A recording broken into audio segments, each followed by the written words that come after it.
विराम चिन्ह। विराम का अर्थ है रुकना या विश्राम लेना तथा ठहरना। बातचीत के समय बीच बीच में रुकने, कथन पर बल देने या बात को समझाने के लिए कई जगह रुकना पड़ता है। इसी को विराम कहते हैं। लिखते समय इस प्रक्रिया को स्पष्ट करने के लिए कुछ चिन्हों का प्रयोग किया जाता है। इन्हें विराम चिन्ह कहते हैं। हिंदी में निम्नलिखित विराम चिन्हों का प्रयोग किया जाता है। 1. पूर्ण विराम। 2. अल्प विराम। 3. अर्ध विराम। 4. प्रश्न सूचक चिन्ह। 5. विस्मय सूचक चिन्ह। 6. उद्धरण चिन्ह। 7. योजक चिन्ह। 8. विवरण चिन्ह। 1. पूर्ण विराम। सामान्य कथन वाले सभी प्रकार के वाक्यों के अंत में पूर्ण विराम लगाया जाता है। तुम जाओ। उसने कहा कि रमेश कल आएगा। मैं कल आऊंगा और श्याम आ जाएगा। 2. अल्प विराम। बहुत कम समय के लिए जहां रुकना पड़े वहां अल्प विराम का प्रयोग किया जाता है। गीता परिश्रमी, ईमानदार, स्वस्थ और सुंदर है। हाँ, तुम ठीक कहते हो। यहाँ आओ, मुझे कुछ कहना है। 3. अर्ध विराम। जहाँ अल्प विराम से कुछ अधिक और पूर्ण विराम से कुछ कम समय के लिए रुकना हो, वहाँ अर्ध विराम का चिन्ह लगाते हैं। जैसे, अब खूब परिश्रम करो, परीक्षा सिर पर आ गई है।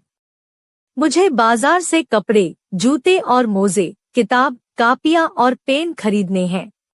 4. प्रश्न सूचक चिन्ह। यह प्रश्नवाचक वाक्यों के अंत में लगाया जाता है। तुम्हारा नाम क्या है? तुम क्या पढ़ रहे हो? क्या आप मुंबई जा रहे हैं? आगरा जाने वाली गाड़ी आज कितने बजे आ रही है? 5. विस्मय सूचक चिन्ह। यह चिन्ह प्राय हर्ष, विषाद, घृणा, आश्चर्य, विस्मय आदि भावों को प्रकट करने के लिए प्रयोग किया जाता है। आहा, मैंने प्रथम स्थान प्राप्त किया। हाय, वह मर गया। सावधान, आगे खतरा है। वाह, क्या बात है। 6. उद्धरण चिन्ह। किसी के कथन को उद्धृत करने के लिए इसका प्रयोग होता है। गांधी जी ने कहा था, सत्य ही ईश्वर है। पिताजी बोले, आज मैं देर से आऊंगा। 7. योजक चिन्ह। वह चिन्ह 2 शब्दों को जोड़ने में प्रयुक्त किया जाता है।